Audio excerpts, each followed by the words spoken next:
I sat in my new home office looking out at the mountains through the floor-to-ceiling windows. 2 years ago, I never could have imagined being here. My phone buzzed with a text from our mutual friend Mark Jessica, and Thomas were struggling to keep their condo and had listed it below market value. I felt no joy, only a strange peace. The betrayal that once gutted me had become the foundation for something better. Before I dive into how my world collapsed and how I rebuilt it better than ever, let me know where you are watching from in the comments. Hit that like and subscribe button if you have ever had to start over after someone you trusted walked away. My name is Arthur, and until 2 years ago, I was living what I thought was the American dream. At 35 years old, I had been married to Jessica for 8 wonderful years.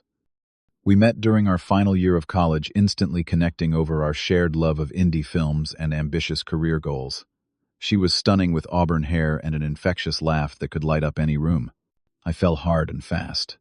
After graduation, we moved to Chicago, where I landed a job as a junior software developer at a growing tech firm. Jessica, with her marketing degree and natural charisma, quickly found work at a local agency. We started in a tiny apartment downtown, saving every penny we could toward our future.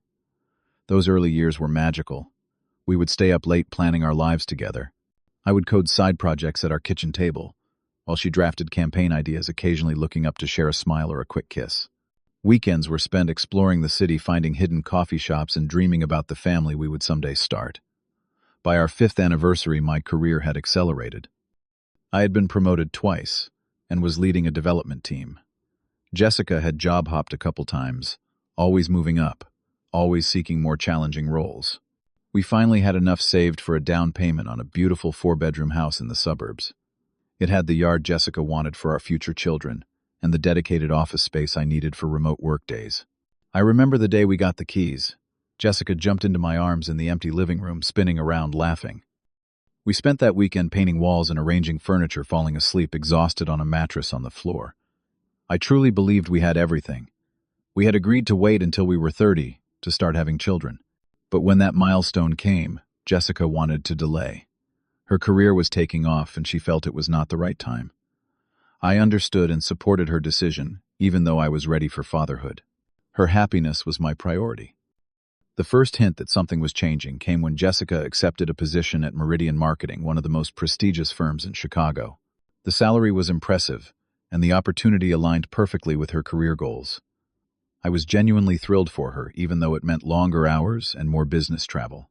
During her first month at Meridian, Jessica mentioned her new boss, Thomas, frequently. Thomas was brilliant. Thomas had such innovative ideas. Thomas had worked with celebrities and major brands.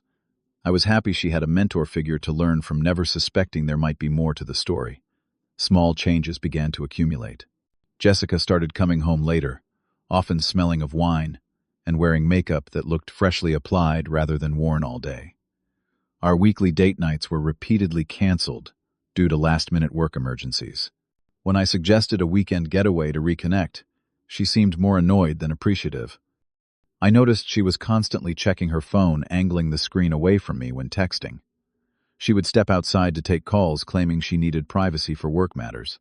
Once I heard her laughing in that special way that had once been reserved for me. Still, I refused to acknowledge my growing unease. Instead, I tried harder. I cooked elaborate dinners that went uneaten. I bought thoughtful gifts that received only perfunctory thanks. I listened attentively to her stories about work, even when Thomas seemed to be the main character in all of them. The distance between us grew. Jessica began criticizing things about me that had never bothered her before. My coding jokes were suddenly embarrassing. My casual wardrobe was now sloppy. My contentment with my current job position showed a lack of ambition. Each comment stung, but I told myself it was just stress from her demanding new role. Then came the night that changed everything. Jessica was in the shower, and her phone kept buzzing on the kitchen counter. I had never been the type to snoop, but something about the frequency of the notifications broke my resolve. I picked up her phone and saw a string of messages from Thomas. My heart felt like it was being crushed as I read their exchange. The casual intimacy of their conversation, the inside jokes. His message, "Cannot wait to hold you again tomorrow." "Miss the way you smell." Her reply. "These nights apart are getting harder. Arthur is clueless as always." When Jessica emerged from the bathroom, I was sitting on the edge of our bed, her phone in my hand. She immediately went pale, then defensive. There was nothing going on, she insisted. I was overreacting. Thomas was just a close friend and mentor. I showed her the messages I had seen.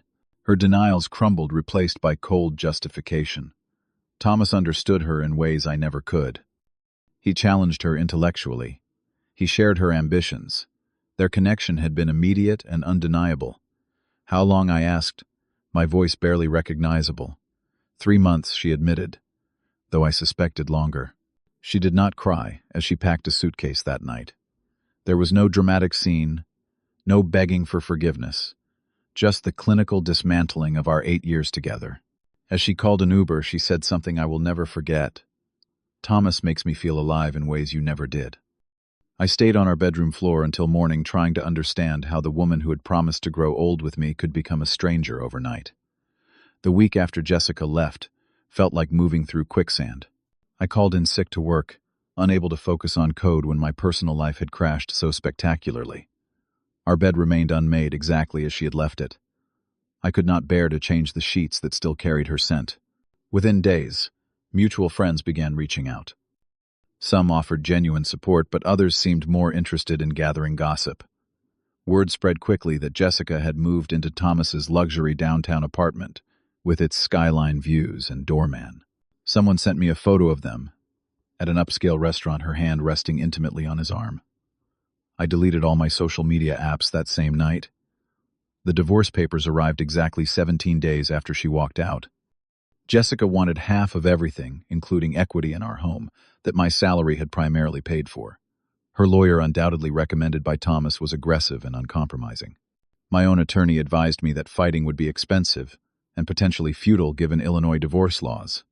I returned to work as a hollow version of myself. My team noticed but kindly pretended not to. Projects that once excited me became mechanical tasks I performed without passion. I lost 15 pounds in a month without trying.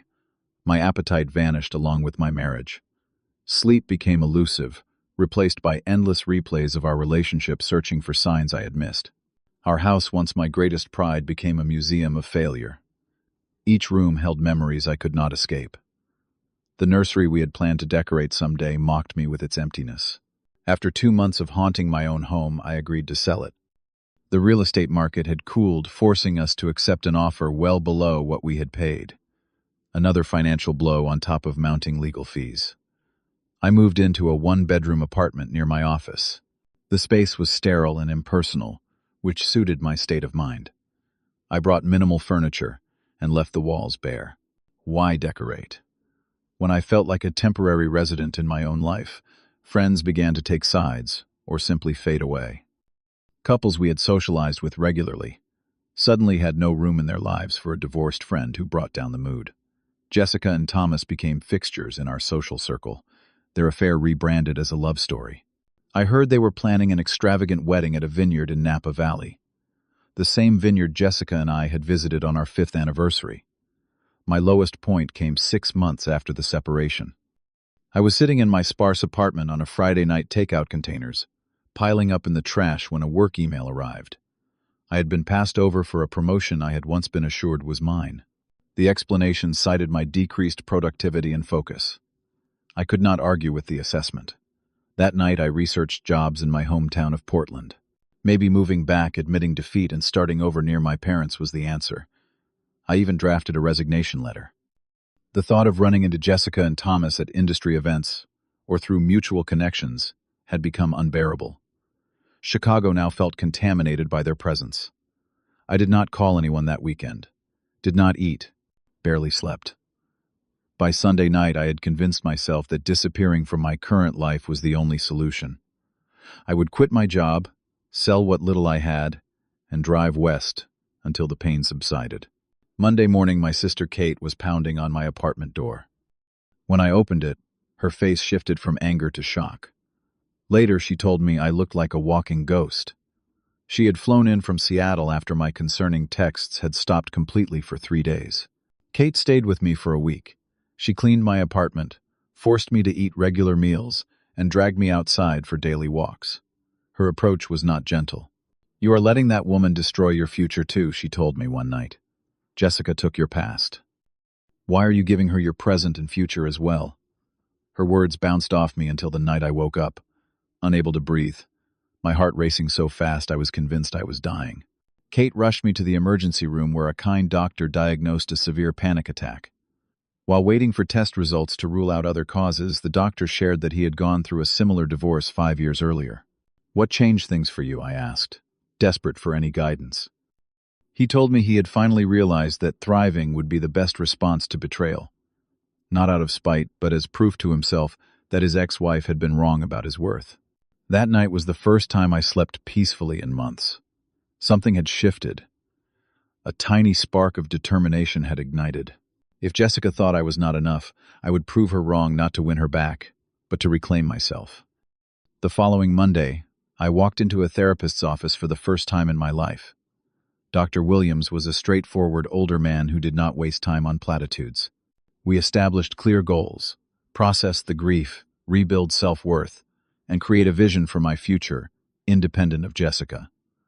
I also joined a divorce support group that met Wednesday evenings at a community center. Hearing others' stories helped normalize my experience. Some had endured far worse betrayals and emerged stronger.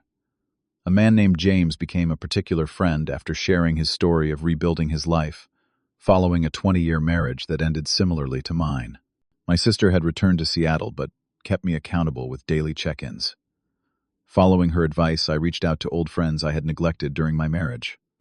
My college roommate Ryan lived just 30 minutes from my apartment, and we began meeting weekly for basketball and beers.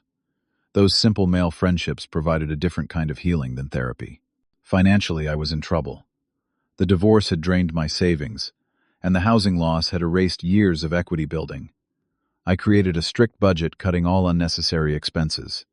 No eating out, no new clothes, no streaming services.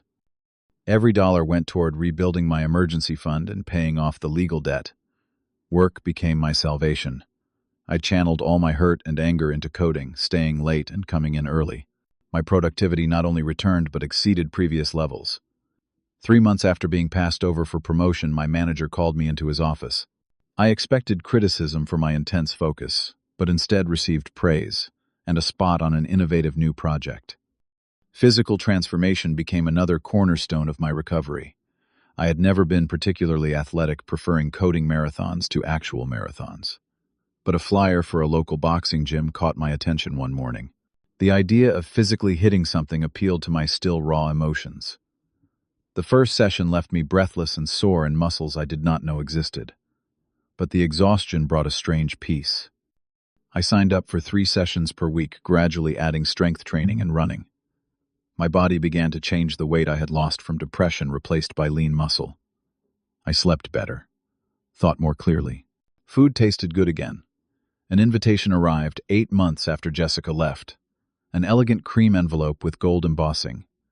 She and Thomas were getting married at that vineyard in Napa, exactly as rumored. The invitation felt like a final twist of the knife. Why invite me at all? Was it a peace offering, or a chance to showcase her upgrade? I placed the invitation in Dr. Williams' hands at our next session. He asked what I wanted to do. For the first time, the answer came easily. I declined the invitation and blocked both their numbers and email addresses. Their story was no longer part of mine. My coding had always been good, but now it became exceptional. I channeled all my focus into learning new languages and frameworks. During weekends, I developed a side project, a specialized tool for managing development workflows that solved problems my own team frequently encountered. I presented the tool at a company hackathon, winning first place and catching the attention of senior leadership. My reputation within the company grew.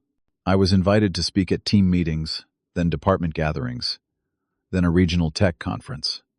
1 year after Jessica left, I received a LinkedIn message from a recruiter at Apex Tech, one of the most innovative companies in the industry. They had seen my conference presentation and were impressed by my tool, which had gained traction among developers. Would I be interested in interviewing for a senior position? The role was fully remote, with occasional travel to their headquarters in Austin. The salary was double what I currently earned, with equity options that could be worth significantly more if the company continued its growth trajectory. The interview process was rigorous, but exhilarating, allowing me to showcase the expertise I had developed during my months of intense focus. When the offer came through, I accepted immediately. The remote nature of the position opened possibilities I had not considered.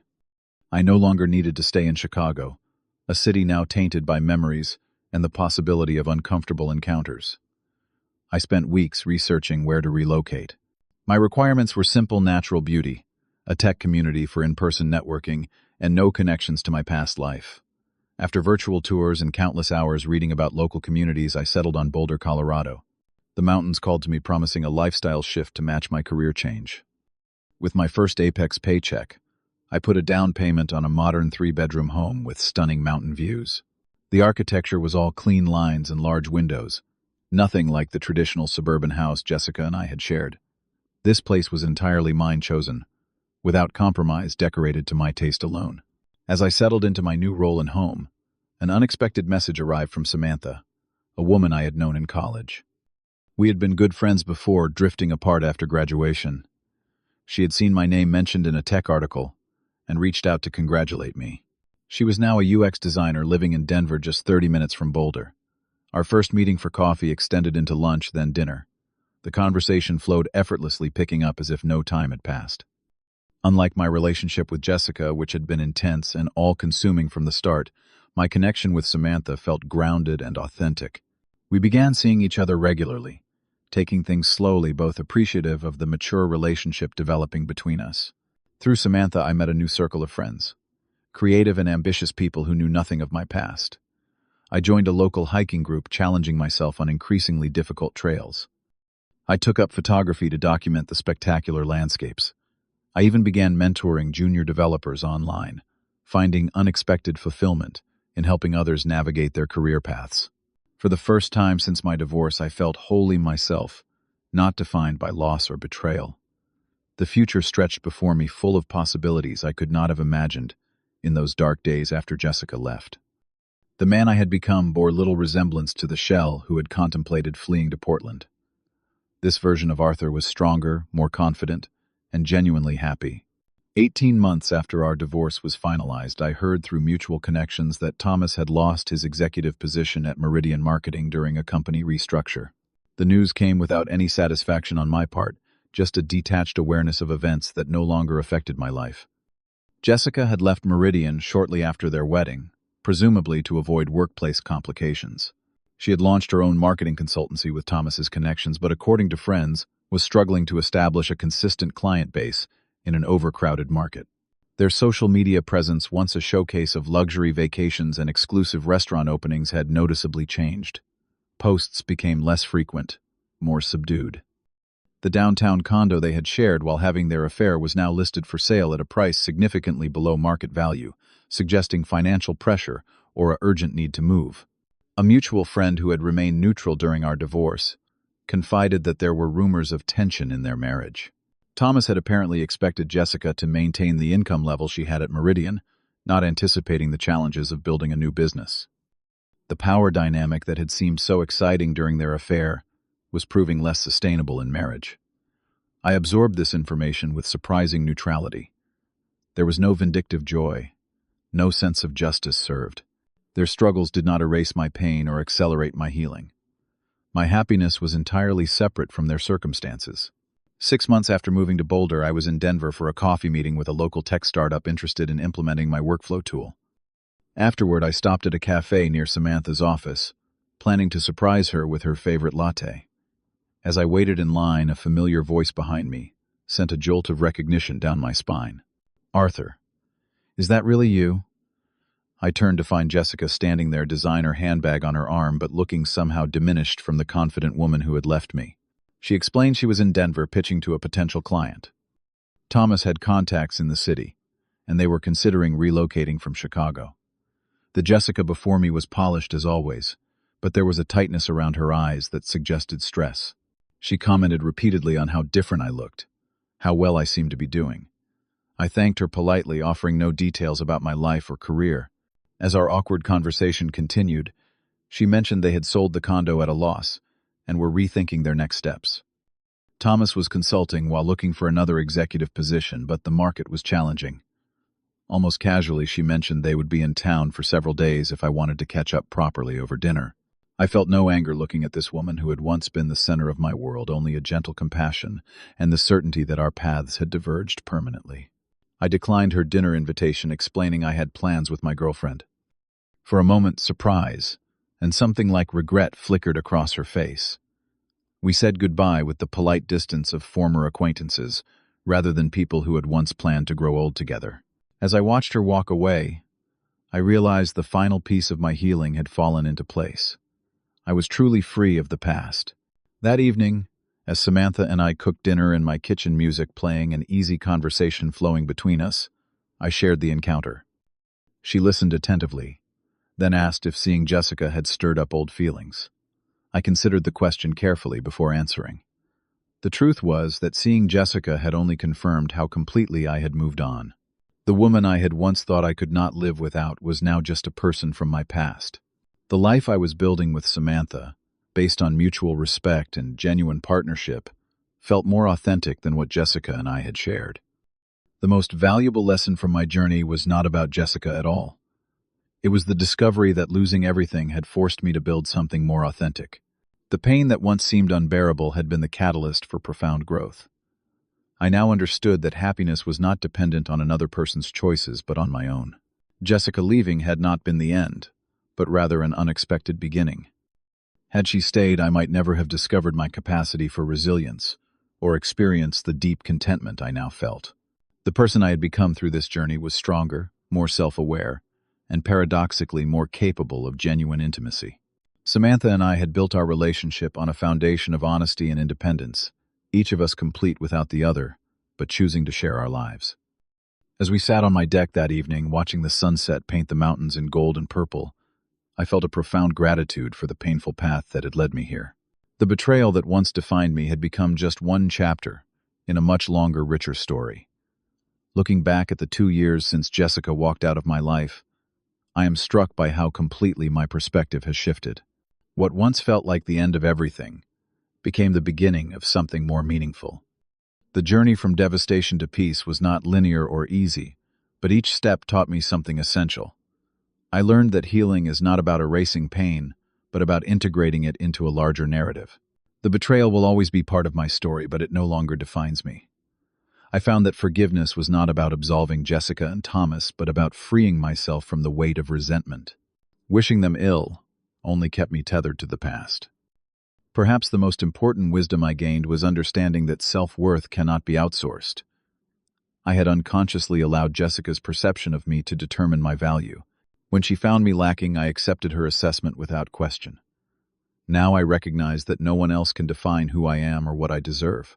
Crisis has a way of stripping life down to its essentials, forcing you to rebuild with greater intention. Without the collapse of my marriage, I might have continued on a path that was comfortable but not truly fulfilling. Pain became the chisel that sculpted a more authentic life aligned with my actual values, rather than external expectations. The contrast between my current contentment and my darkest days after the divorce reminds me how resilient the human spirit can be. There were moments I truly believed I would never feel joy again, yet here I am, grateful for each new day and excited about the future stretching before me. If you are watching this while going through your own betrayal or loss, please know that the acute pain you feel now will not last forever. The path forward exists, even if you cannot see it yet. Be gentle with yourself in the darkness. Reach out for support. Trust that your future self will thank you for not giving up. Have you experienced a similar journey of rebuilding after betrayal? What unexpected gifts came from your darkest times? Share your story in the comments below. Your experience might be exactly what someone else needs to hear right now. If this resonated with you, please hit the like button and subscribe to the channel for more stories of resilience and transformation.